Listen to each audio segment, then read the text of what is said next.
बिस्मिल्लाहिर्रहमानिर्रहीम। अस्सलाम वालेकुम नाज़रीन, आप यूट्यूब चैनल देख रहे हैं, मैं इमरान ख़ान हूँ। नाज़रीन, ब्लूमबर्ग में भी एक आर्टिकल छप गया, इससे पहले एक आर्टिकल इससे मिलता जुलता फाइनेंशियल टाइम्स में भी छपा था। पाकिस्तान के हवाले से ऐसी ही खबरें लगातार आ रही हैं। अब ब्लूमबर्ग ने अपनी ताज़ा तरीन एक स्टोरी लिखी है और उसमें उन्होंने एक नए पहलू से पाकिस्तान की मौजूदा सूरत हाल के ऊपर खुली चीज़ें सामने रख दी हैं। वो ये कहते हैं कि पाकिस्तान में जो पहले खुली फ़ौजी बगावत हो जाती थी या कोई मार्शल लॉ लग जाता था, अब वो अब नहीं है। अब पाकिस्तान में एक नए तरीके से एक नरम और छुपी हुई फ़ौजी कब्ज़े की कोशिश की जा रही है। गुज़िश्ता चंद सालों में एस्टेब्लिशमेंट ने सियासत, मईशत और इदारों पर अपना गलबा काफ़ी हद तक मजबूत किया है और वो उन पर कब्ज़ा करते जा रहे हैं। और ये जो मौजूदा आईनी तरमीम है, ये उसी सिलसिले की एक कड़ी है। आर्मी चीफ जनरल आसिम ने इजाफी इख्तियारात हासिल कर लिए हैं और शहरी क़यादत से लेके आला मुकाम और यानी उन्होंने अपने लिए एक वो भी हासिल कर ली है, किसी किस्म की उनकी परसिक्यूशन नहीं हो सकती, उनको इम्यूनिटी भी मिल गई है, यानी इस्तिस्ना भी उन्होंने हासिल कर लिया उम्र भर के लिए।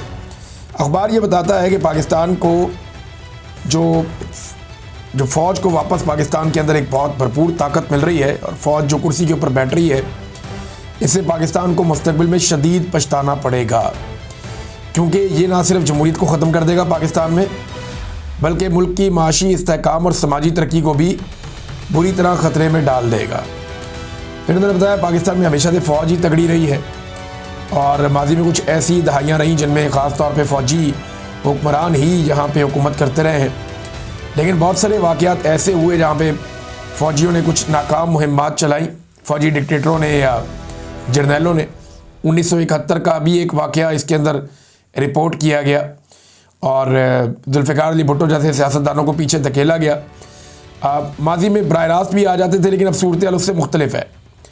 उस वक्त फ़ौज जो है वो अपने हथियारों के ज़रिए से, वर्दियों के ज़रिए से खुलेआम चीज़ों को कंट्रोल कर लेती थी, लेकिन अब उन्होंने सियासी जमातों को कंट्रोल करके, मीडिया को संभाल कर और जो अहम तरीन सनतें हैं जैसे टेलीकॉम सेक्टर हो गया, बैंकिंग हो गई या रियल स्टेट का एक सेक्टर हो गया, इन सब में अपने कारोबारी मफादात को उन्होंने बहुत ज़्यादा बढ़ा दिया पाकिस्तान की फ़ौज ने, और जिससे बाकी जो शहरी इदारे हैं वो कमज़ोर पड़ गए हैं। फ़ौज का मुकाबला कोई और नहीं कर पा रहा और जितनी भी मुखालिफ आवाज़ें हो सकती हैं डिक्टेटरशिप के ख़िलाफ़ या फ़ौजी कंट्रोल के ख़िलाफ़, वो पाकिस्तान में कमज़ोर पड़ती जा रही है।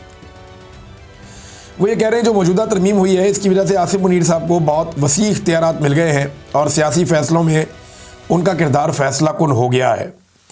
अब वो जो बाकी सियासतदान हैं उनसे बहुत बालातर हो गए हैं और आइन जो है वो पहले तो फ़ौज को जवाबदेह बनाता था, लेकिन अब ये खुद जवाबदेह नहीं रहे।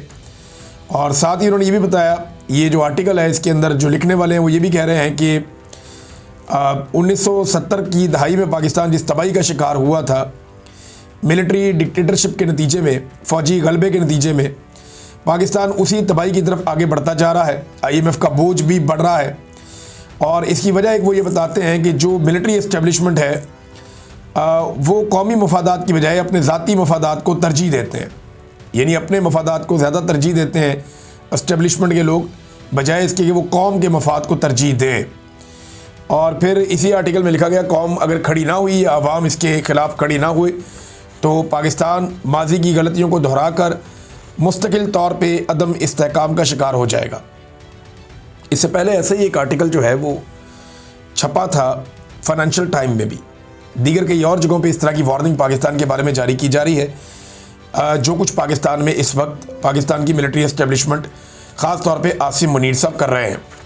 यहाँ नाज़रीन, पाकिस्तान तहरीक-ए-इंसाफ़ ने IMF के हवाले से जो रिपोर्ट आई उस पर अपना एक बयान जारी किया है। तहरीक-ए-इंसाफ़ बहुत सख्त बयान जारी कर रही है। ये PTI का ऑफिशियल ट्विटर हैंडल है या एक्स का हैंडल है, वहाँ से ये उन्होंने पोस्ट किया एक मवाद।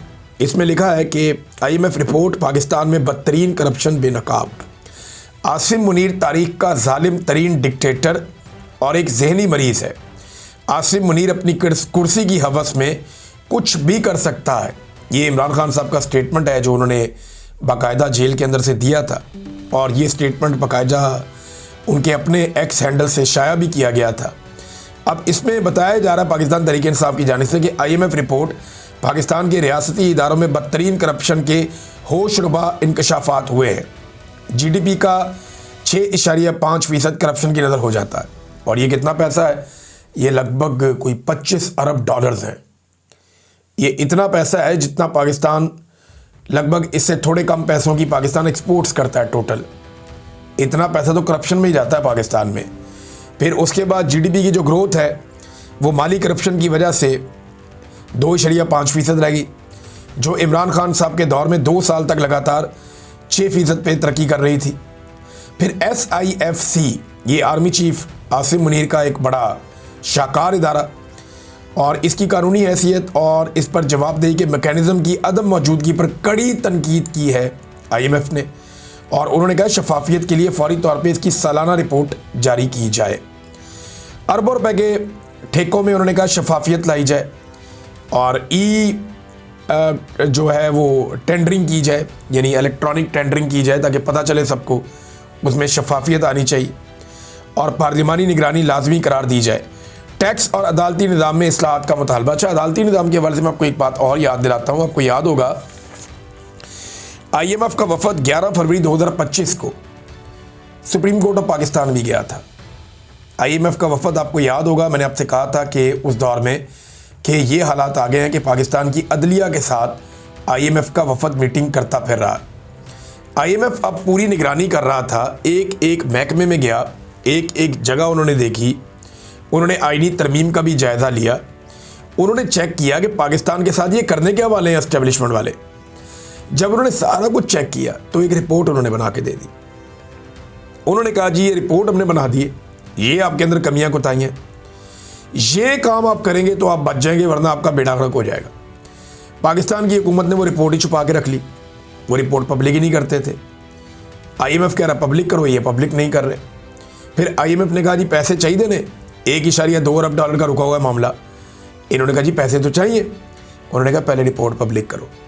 अब वो रिपोर्ट पब्लिक करके ये वो पैसे हासिल करना चाह रहे हैं, लेकिन रिपोर्ट ने इनका सारा का सारा पोल खोल कर रख दिया है। तो उस वक्त चीफ जस्टिस से भी मिले थे, इसके बावजूद उन्हें कोई यकीन नहीं आया कि पाकिस्तान में अदलिया काम कर रही है। अब उसमें PTI ने जो इसको कंक्लूड किया वो ये कहते हैं कि लूट मार के रसिया मुस्तरद शुदा काबिज ग्रोह का तमाम तर फोकस नाजायज़ इक़्तिदार में तवालत और जुमला जराइम पर ताहयात इस्तिस्ना का हुसूल है। ये जनाब पाकिस्तान तहरीक इंसाफ ने एक बड़ा सख्त स्टेटमेंट जारी किया है IMF के हवाले से। नादरीन, इसके अलावा जो कल यौम सयाह मनाया पाकिस्तान तहरीक इंसाफ ने, उसमें सिंध से बहुत सारे मनाज़िर अब आए हैं। खैबर पख्तूनख्वा में मैंने आपको बताया कि 1 दर्जन के करीब मुकामात पे एहतजाज हुआ। सिंध से लगभग 2 दर्जन के करीब तस्वीर आई हैं, जहाँ पे मुख्तलिफ़ इलाकों में छोटे छोटे एहतजाज हुए हैं, और कुछ बड़े एहतजाज भी हुए हैं 27वीं आइनी तरमीम के ख़िलाफ़, 26वीं आइनी तरमीम के ख़िलाफ़, और इमरान खान साहब की बहनों के ऊपर जो टॉर्चर किया गया उस हवाले से भी। अब नादरीन, आखिरी 10 दिन बचे हैं, यानी आज 22 तारीख है, ये महीना गुजारना है। मैंने आपसे कहा था ना कि जब तक कि आसिम मुनीर साहब का काम मुकम्मल नहीं हो जाएगा वो कोशिश करेंगे कि इमरान खान को कैद तन्हाई में रखा जाए। अब तक के लिए इतना ही। अपना ख्याल रखिएगा, अपने चैनल का भी। अल्लाह हाफ़िज़।